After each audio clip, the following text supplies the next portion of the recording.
Halaman 3. Penjelasan dari surat Al-An'am ayat 100 sampai 103. Ayat ini menegaskan bahwa Allah memiliki sifat Al-Latif, yaitu Maha halus dan lembut, yang berarti bahwa Allah mengelola seluruh alam semesta dan kehidupan manusia dengan cara yang sangat halus dan tak selalu bisa disadari oleh panca indera.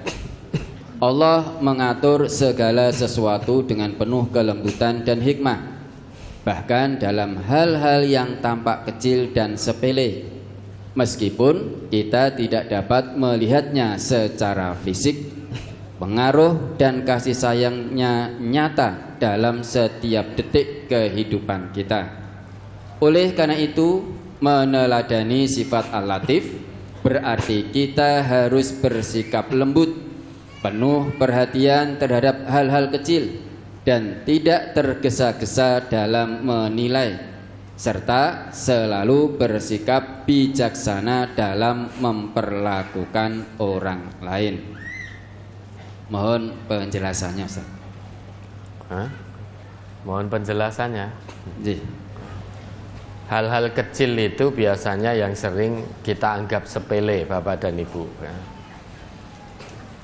Sehari-hari kita sudah mengerjakan itu karena sudah sangat terbiasa, padahal itu anugerah besar dari Allah, tapi sering kita anggap sepele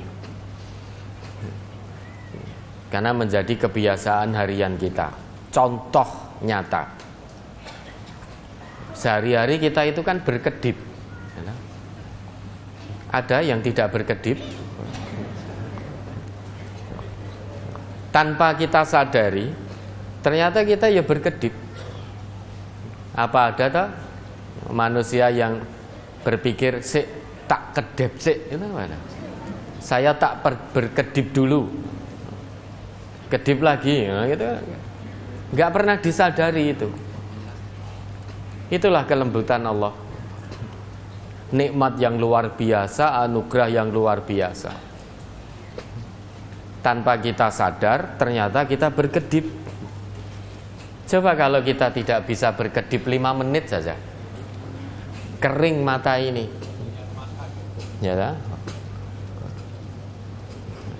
Kita tidak bisa berkedip, ini air mata itu terus bercucuran, keluar, kering akhirnya, sehingga yang keluar darah sesudah itu. 5 menit, 10 menit tidak berkedip saja sudah. Ya, itu kebiasaan harian, kita menganggapnya sepele, tapi itulah kelembutan Allah. Anugerah yang tidak pernah kita sadari, sehingga kita anggap kecil karena sudah kebiasaan sehari-hari. Karena sudah sunatullahnya begitu, fitrahnya manusia itu berkedip. Kita tarik nafas, itu kan kebiasaan setiap detik. Seringkali kita lupa bahwa bisa bernafas dengan longgar itu anugerah besar dari Allah.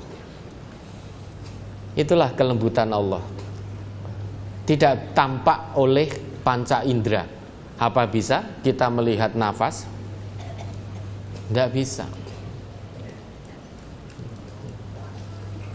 Dan ketika kita bernafas, menghirup oksigen, Bapak Ibu, hidung kita ini di dalam oleh Allah disempurnakan dengan bulu-bulu lembut. Kalau tidak ada bulu ini, kita tidak akan bisa bernafas dengan baik. Begitu wabah melebu, wes sesek, tertutup, tersumbat jalur nafasnya. Begitu sekali kita bernafas, nggak ada bulu hidung ini, semua masuk. Begitu masuk, menyumbat jalur pernafasan, maka jadi tidak bisa bernafas. Sehingga bulu hidung ini seringkali tidak kita sadari, itu juga kelembutan Allah, anugerah Allah mengamankan manusia jalur pernafasannya. Bulu hidung ini kan menyaring ya, sebagai filter dari hal-hal yang bisa membahayakan. Ini ya, apa ini? Bulu mata, idep. Kita mungkin merasa tidak ada fungsinya bulu mata ini.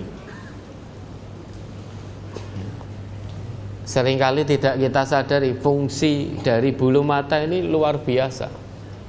Coba kalau kita tidak punya bulu mata, kelilipan terus. Ini yang melekat saja pada kita sehari-hari, yang sering dianggap oleh manusia sebagai hal biasa, hal sepele, hal yang sangat kecil. Allah itu mengatur kehidupan seluruh makhluknya, mulai dari hal terkecil sampai yang besar.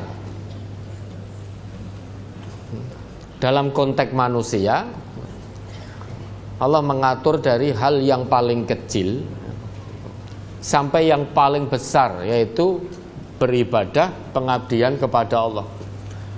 Hal yang paling kecil itu ya sehari-hari yang kita lakukan. Contoh, kebiasaan kita makan minum.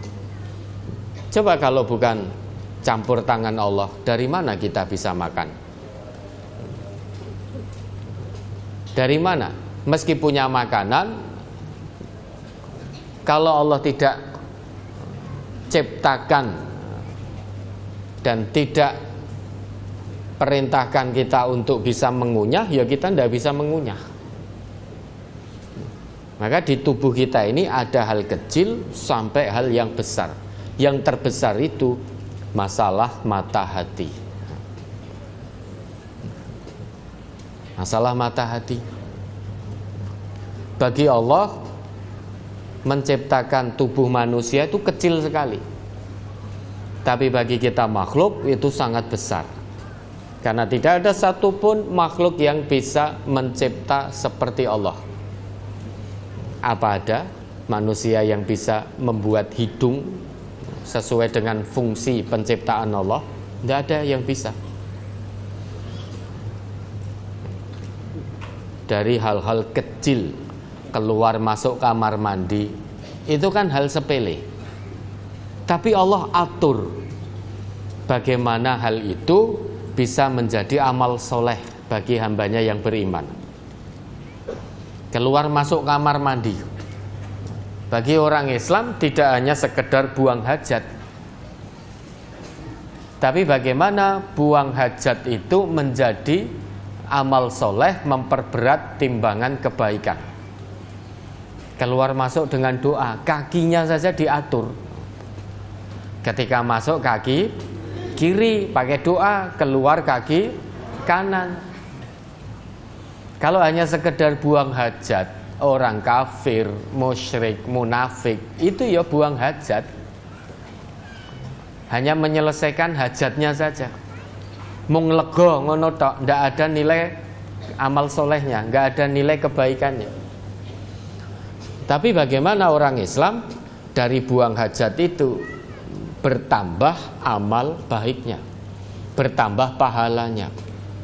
Ikuti, masuk kaki kiri dengan doa, keluar kaki kanan dengan doa. Hajatnya lega, tercatat amal soleh.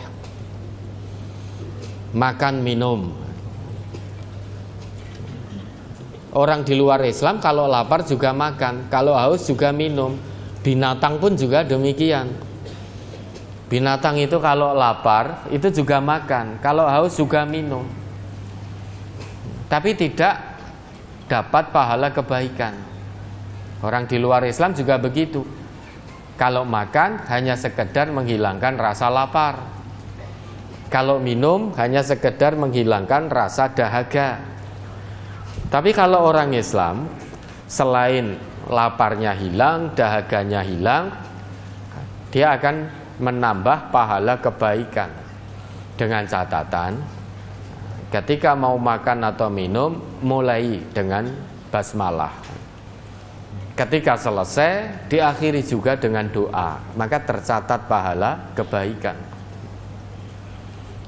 Itu kadang tidak kita sadari. Wis pokoke luwe mangan langsung mangan, itu aja entek sak rice cooker. Bar kuwi ya serasa ndonga gitu. Ya apa bedanya kita dengan orang yang tidak muslim? Kalau makan hanya sekedar makan tanpa doa, selesai ya wis tanpa diakhiri dengan doa ya sama saja. Hanya sekedar menghilangkan rasa lapar dan dahaga. Tidur ya. Kalau ngantuk biasa semuanya akan tidur. Tapi tidurnya seorang muslim ini bagaimana menjadi amal soleh? Diawali dengan doa. Tapi yo jangan terus Bapak Ibu di sini wah aku arep turu ndonga sik. Kita sedang ngaji di sini ya. Kita sedang ngaji ya. Bangun tidur pun ada doanya. Jangan langsung gerigah tanpa doa. Doa ada doanya. Alhamdulillahilladzi ahyana ba'dama amatana wa ilaihin nusyur. Segala puji bagi Allah yang telah mematikan, yang telah menghidupkan kami setelah mematikan kami. Orang tidur itu kan mati. Nyawanya ditahan oleh Allah. Kok nek dibalikke ya iso tangi. Kalau kemudian nyawa itu tidak dikembalikan lagi oleh Allah, ya berarti mati. Maka ketika nyawa itu dikembalikan lagi oleh Allah, ada doanya. Kita memuji Allah, mengucap syukur kepada Allah. Dan doa itu ditutup wa ilaihin nusyur. Hanya kepada Allah nanti kita akan kembali. Kita tidur, mau tidur doa tercatat amal soleh. Bangun tidur doa tercatat amal soleh. Maka semua aktivitas seorang mukmin, seorang muslim itu harusnya mendapat pahala, potensi untuk mendapat kebaikan, pahala kebaikan dari Allah. Apapun aktivitasnya, selama itu sesuai dengan kebenaran agama Allah. Lah itu Bapak dan Ibu ya. Seringkali hal-hal yang melekat pada kita ini tidak kita sadari bahwa itu kelembutan Allah dengan memberikan anugerah itu. Ya contoh kecilnya tadi yang sudah disebutkan.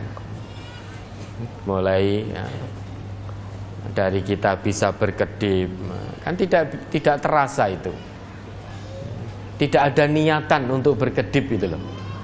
Tiba-tiba berkedip. Itu kan anugerah luar biasa dari Allah. Sampai ke hal yang besar, yaitu tajamnya mata hati melihat kebenaran dinullah, kebenaran agama Allah yang bersumber dari Quran dan Sunnah. Sehingga tahu betul mana yang hak, mana yang batil. Ketika tahu itu hak, ikhlas betul mengikuti yang hak, ikhlas betul meninggalkan yang batil. Itu hal yang paling besar, paling utama, yaitu tajamnya penglihatan mata hati.